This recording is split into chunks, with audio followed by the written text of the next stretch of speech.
I'll try and do this as quickly as I can.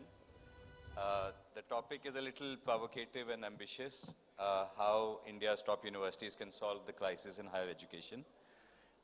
And I'm going to go fast. Hopefully, some of this will be relevant for those of you who are listening. We've heard this earlier in the day. Businesses are changing, and quite significantly very fast. A lot of companies that Coursera works with tell us, we need to spend too much time training freshers who join us. They tell us that businesses are becoming digital. They also tell us that they can't hire for topics like data science. They can't hire for topics like emerging technologies, artificial intelligence, and so on. So businesses are saying this. And also at the same time, we know in higher education that, gross enrollment ratio, which is the number of students who get to go from class 12 to higher education, is low at about 25%. And, there's always a challenge around, are these students coming out and becoming employable? But what's also interesting to know is that jobs are changing, and a lot of jobs in India will see some impact of automation. And there are various studies which say that as many as 100 million people will see an impact of automation in India.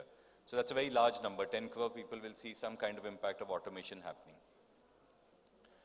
There's also been some changes in regulation related to higher education. Some of these are, and Mr. Mittal said this earlier, students in higher education can learn on online platforms for credit. This is a regulatory change that has happened. There's also the new education policy which is coming, and recently in the budget the finance minister spoke about how the top 100 universities can now launch online degrees, full online degrees. So given some of this context, for those of you who know Coursera and those of you who don't, Coursera is working on making the best education in the world available to everyone in the world. And how Coursera approaches this is as a part of these three pillars. So on the top you'll see there are close to 4.5 crore people learning on our platform globally. This is global. Of this, about 50 lakh are learning in India on our platform. So very, very large number of people are coming to our platform. And on the left, you'll see there are 200 educators. So there are top universities from around the world who are teaching on our platform. And I'll show you a snapshot of who some of these are.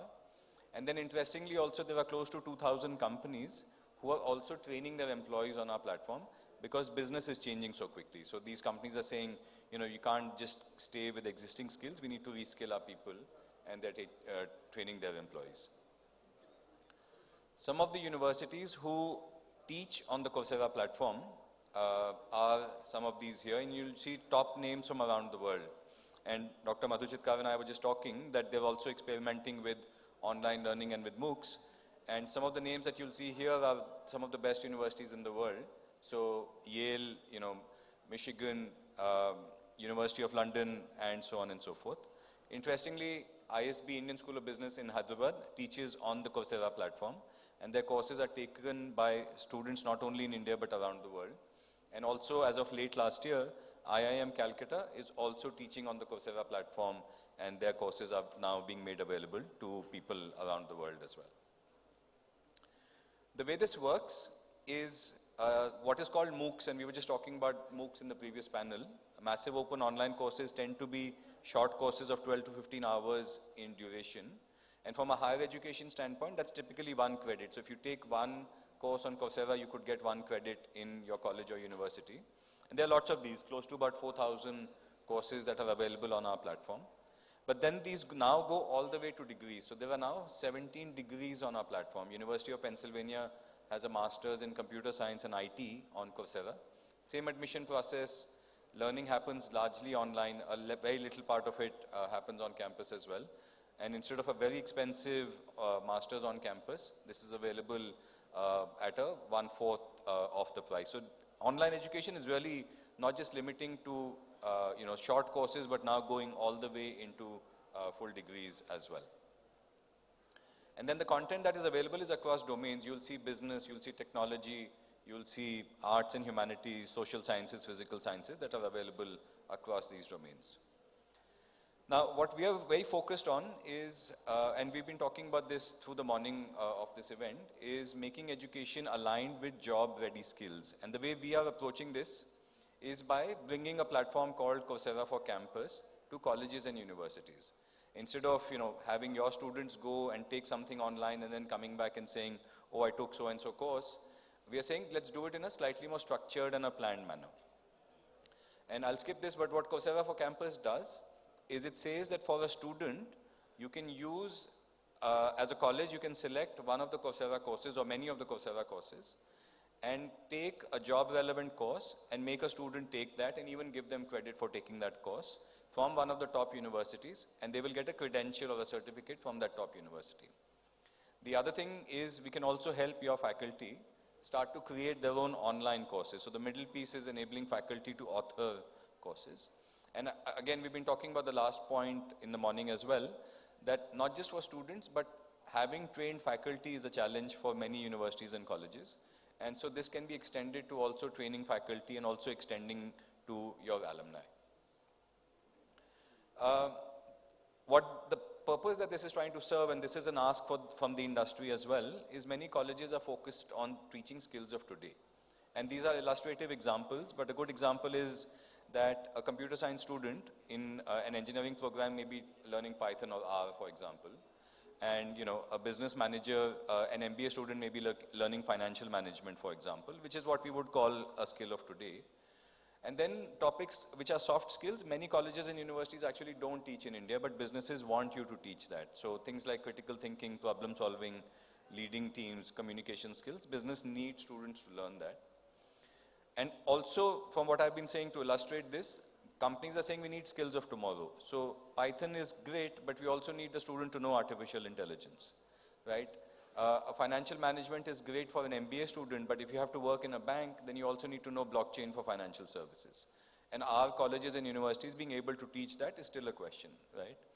Problem solving is great, but in a world where there's so much data available, we need students to also have data-driven decision making.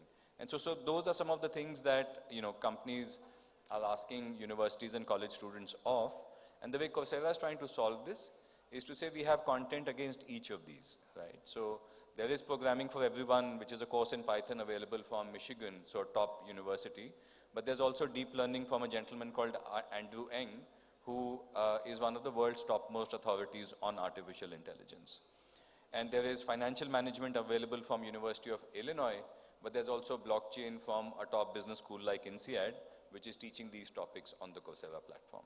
So the intent of Coursera for Campus is to bring both skills of today and skills of tomorrow to your students and to your faculty in an enterprise level kind of a manner. And so we are working with some colleges and universities in India who've started adopting this already. And I'll just show you some names. But what they're doing is they're using some of our content for what would be a 4-credit but a standalone course. You don't teach Internet of Things on campus, you don't have faculty for that, but you want to add Internet of Things on campus, you could use a Coursera course as a standalone course to launch that program.